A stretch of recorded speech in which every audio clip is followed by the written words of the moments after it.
Minister, I again want to ask you about special care beds in the state that are closed. I think it was last month when I raised this with you here, you had advised 15 of the 26 beds are opened.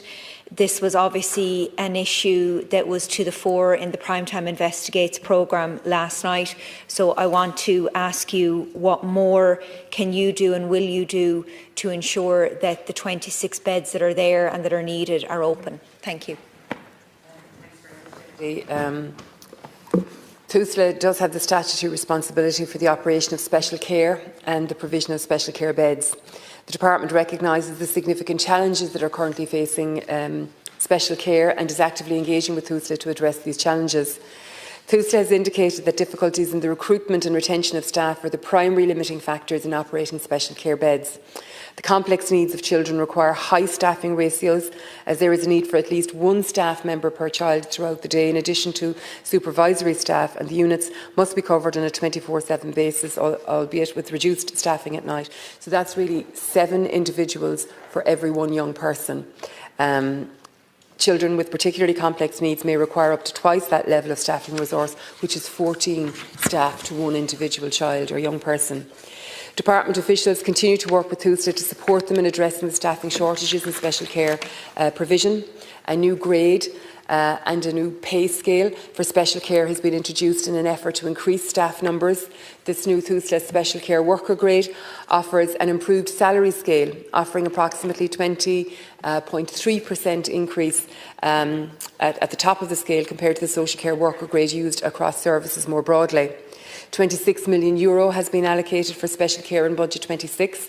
This represents an increase of over €6 million in Budget 25, and this investment will increase capacity and enhance provision, including funding for the new special care staff grade, staff wellbeing initiatives and additional therapeutic supports. As part of these therapeutic supports, Tusla has commenced recruitment for psychiatric nurses in special care. Tusla has been allocated €188 million of funding for 26 to 2030 in line with the National Development Plan. Then €17 million is the indicative allocation for special care. This funding will support Tusla in upgrading, renovating or purchasing special care and step-down units. 2 new step-down units are scheduled to open in December of 26 and a third in January of 27. Tusla has commenced a project to repurpose a facility in Cork into a special care centre, and this is expected to assist in recruitment outside of the Dublin area.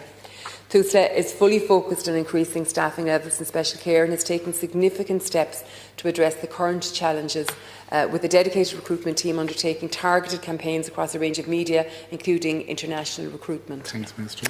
Deputy. Thank you, Minister. And I do acknowledge that there are real difficulties in hiring, recruiting and retaining these professionals in these special care settings. You will be well aware of the restructuring that is being undertaken by Tusla, and of course part of that restructuring is impacting the special care services. I wonder, are you aware that frontline staff and managers within special care services have raised very serious concerns in relation to the impact that the restructuring will have on the special care services themselves? And I want to ask you that, based on what we saw last night, would you seek a pause in the restructuring in special care, given the concerns that have been raised by those people that work in special care? And I think, again, based on what we saw last night, they are the people we need to be listening to. They have said that they are extremely concerned that what's being done in terms of the restructuring in special care will lead to a collapse of special care, and I think those people need to be heard by you. Have you met the professionals that are in the special care services specifically? Thank you. Minister. Thanks very much, Deputy. I absolutely acknowledge that there is an issue in terms of staffing levels for special care. We're very conscious of that. As I've said, you can be dealing with very complex cases here at a minimum. It's a staff requirement of 7 to one young person, and in many instances it could be 14 staff required for one young person.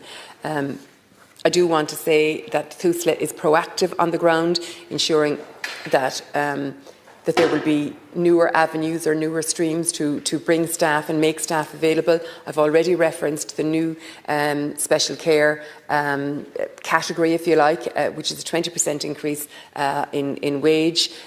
Also want to acknowledge that Tusla have recently launched a new special care training college. National and international recruitment campaigns have been undertaken, along with graduate sponsorship schemes, which is important. Tusla has also engaged with higher level education institutions to establish a work-based learning programme which leads to a BA in social care. This programme is currently laying the foundation for formal establishment of a national apprenticeship scheme. Alongside these steps to improve capacity in special care and residential care, actions are being taken to improve foster care capacity, which is hugely important. Thanks, Minister. Minister, I again will say we saw the need for special care beds in last night's programme. We saw the consequences of what happens when children in state care do not get the supports they need. They enter a world of crime, drugs, they are abused, they are assaulted, they end up homeless. Those working in the special care services who are highly trained and highly professional are raising serious concerns in relation to the restructuring that is underway. I would ask you to please hear these concerns. I would ask that there will be a pause on the restructuring of special care. Yes, there are issues in terms of recruitment and retention, but we need to listen to those, and I'm speaking about management level within these services, who are raising serious concerns for special care and for the restructuring and the impact that will have. I also know the Director of Special Care has been removed from his position. That to me is deeply concerning based on what we saw last night. So I want to ask you, Minister, will you engage with these workers in special care services, and will you pause the restructuring until their issues are heard and addressed? Thank you. Minister. Thanks very much, Deputy. I can't comment on HR matters, if you like, for Tusla and how staff are moved or otherwise it would be inappropriate. It is directly a matter for Tusla in relation to the management of their staff. What I will say is that there are very concerted efforts being made, notwithstanding the challenges that are there, and I've already referenced how upsetting it was to watch the experiences and to learn from young people, the experiences of young people as we witnessed last night. And so important that Tusla continues to be proactive in the space, particularly in the area of special care, recognising that a huge volume of staff are required in the area of special care, recognising that special care is a particular area where young people, for the protection of themselves, are denied their liberty, as it were. We are currently investing €26 million in special care from budget 2026, 17 million in capital funding for 26 to 30, renovating and purchasing new residential elements. There are 3 step-down facilities in special care being brought on stream this year, 2 at the end of December, 1 in January. We, as I've already referenced, have the training centre. There's it's over 1 million being made available for therapeutic supports for those who might be in special care or leaving special care or on the verges of special care. So every opportunity to do more in this space, and more must be done in this space, is being taken, and we will continue to be proactive in this space. Thank you for watching. Please like and share.